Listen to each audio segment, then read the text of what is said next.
hope everyone is doing well. I wanted to quickly come into this space to talk about what the heck is going on right now in the cosmic field because there is a lot going on.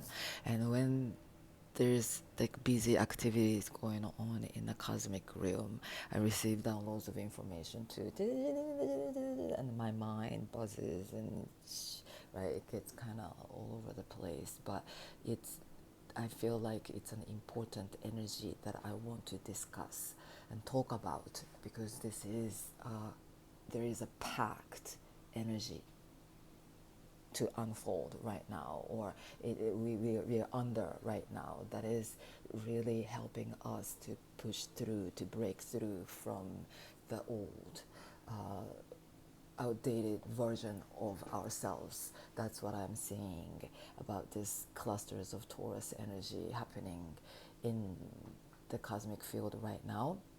And then I mentioned a little bit about Mercury ingressing into Taurus.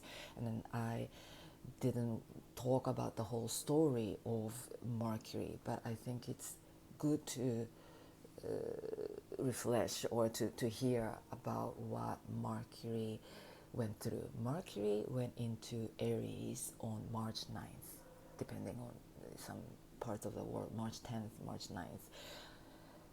March 9th. Right, this time Mercury just went into Taurus yesterday, and Mercury will leave Taurus and then move into Gemini on June 5th, June 6th, around that time already. So it's just, right, 1 month, less than a month. But Mercury was in Aries from March 9th. It went through the first lunar eclipse of the year that happened on March 25th. Mercury went into retrograde on full April Fool's Day on April 1st. While Mercury was in retrograde, we went through this profoundly powerful solar eclipse in Aries, right? Mercury was in Aries when this solar eclipse happened at 19 degrees of Aries, and this was a profoundly powerful one because Sun and Moon and Chiron were together at 19 degrees of Aries. 19. 1 plus 9 is 1. Right? 1 is the number of the magician, the Mercury ruled card. So it was the moment that we were invited to claim a new identity, new beginning point, right? Aries theme, key phrase is I am. So we've been going through this journey of understanding, asking, who am I? Who am I in essence?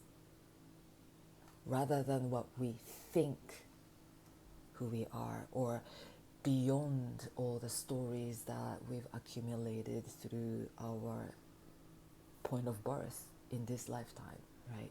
All the things who we associate ourselves with. I am a woman, I am a mother, I am a student, I am a teacher, blah, blah, blah, blah, blah, in relation to the societal status or physical look or whatever, right? All outside stuff. I am like this because that had happened in the past, associating ourselves and our triggers with the past memories and things that we had experienced in the past. Right? All those things make up our personalities and our personal stories, but beyond all that mental construct, who are we? Right? We've been kind of invited to explore the deeper depth of our inner essence. And now Mercury came out of retrograde on April 25th. Mercury just ingressed into Taurus yesterday and meeting up with Pluto in square tonight. Pluto the destroyer. This Pluto is the final push for us to let go of something from our mental realm. And the mental realm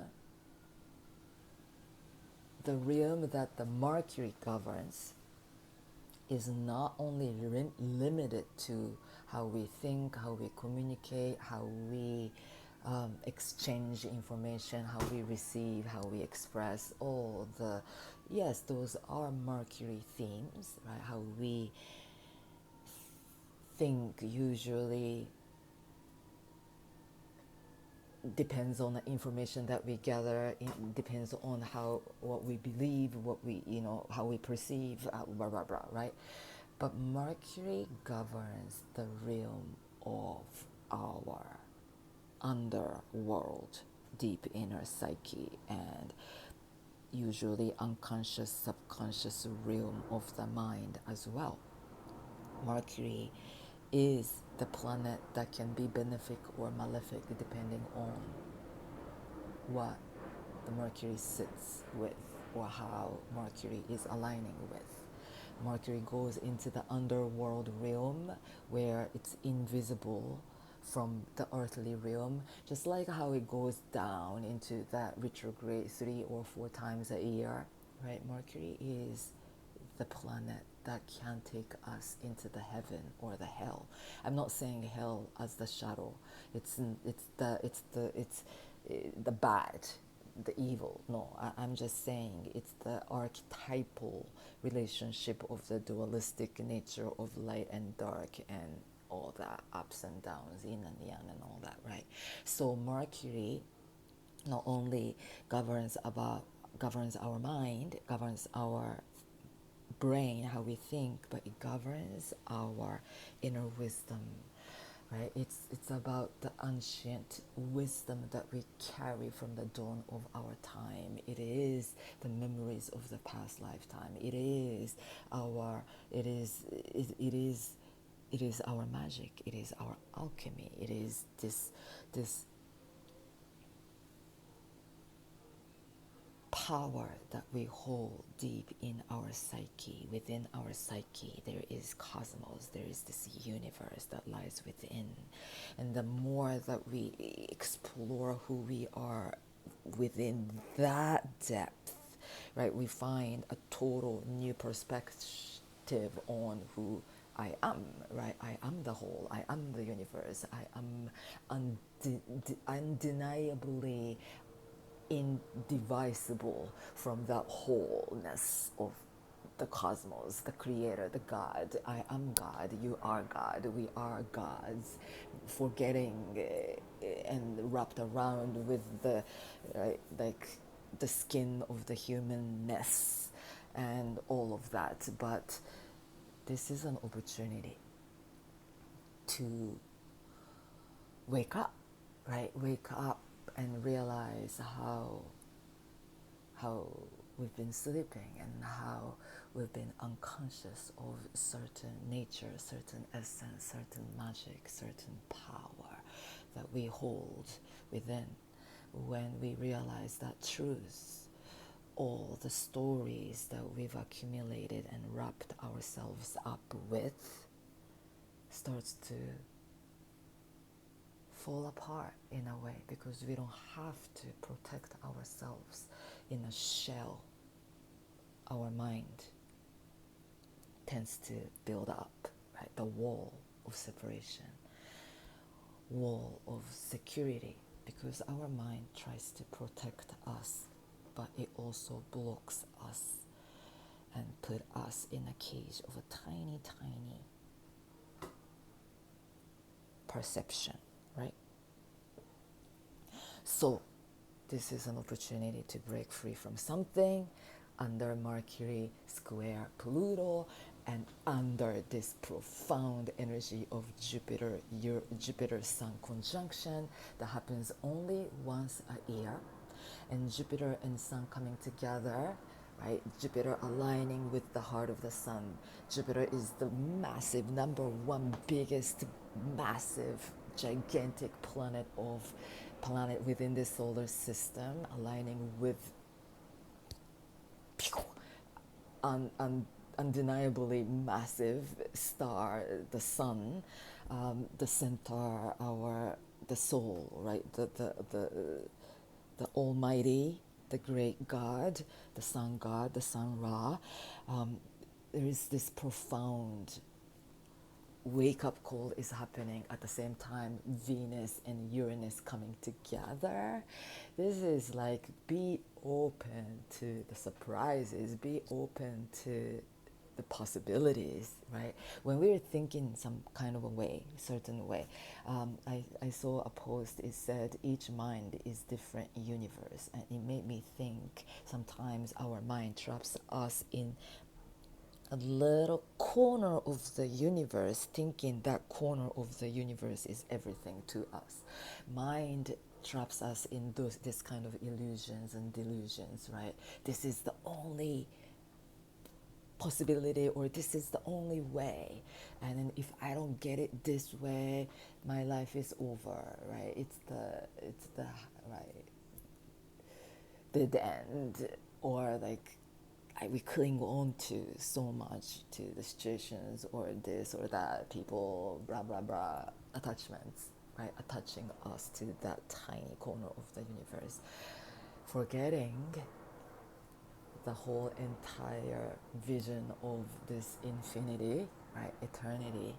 And sometimes our mind our mind puts us in dark or right, black or white, or right or wrong, or those dualistic nature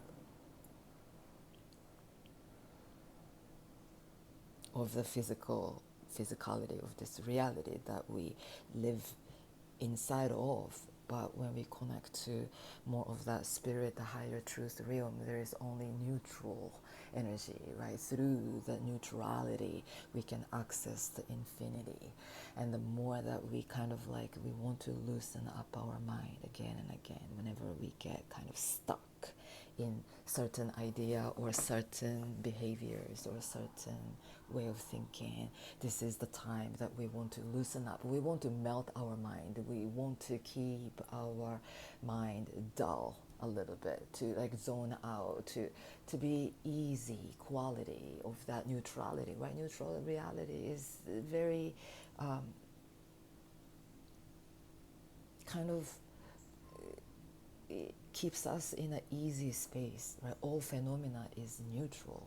Our mind, right, kind of analyzes this is right or this is bad, and if what we think bad is happening, we get trapped in this very congealed state of pressure and oppression and difficulties and challenges. But when we realize it's all mental construct, we can choose to drop that thought, drop what is keeping us trapped, right?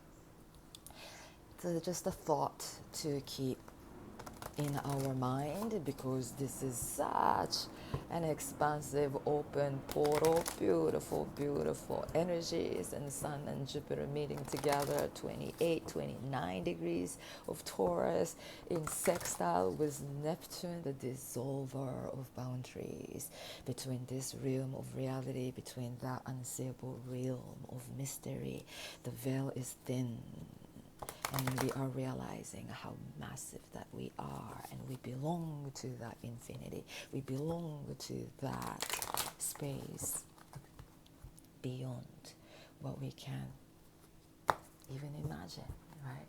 We belong to that space, taking up arms. So we need to let go of whatever that you're holding, right? That's clogging up our inner space. This is the time to drop all the searching, all the wanting, all the like kind of whatever that energy that's taking up our space. Because there is this massive energy coming in. Well, this is the 10 of Pentacles and 9 of Pentacles energy. So the more that we let go of what we think how things have to be, it's the surrender theme, right? Letting go of the control of thinking how things are supposed to go this way or that way or this way or that way. No, this is a time to let them all go. This is a 2 of Pentacle energy, a lot of Pentacle realm energy. Things are shifting and changing, just like how we can trust the rotation of the earth, how we can trust the sun will always rise after that journeying through that nighttime. This is the rhythm. Something is changing. We are juggling. We are invited to dance with the rhythm of the cosmos, and that future, that laughter energy, the last laugh, the future. Keep laughing. Keep smiling. Keep excited for what's to come. And sometimes that expectation gets in the way, right? And then we start to think, nothing is going to happen, nothing is happening, and nothing, blah, blah, blah. This sarcastic, you know, mind gets in the way. Astrology, just the blah, blah, blah, whatever, you know. Okay, watch out for that, because whatever we think, we create becomes our reality.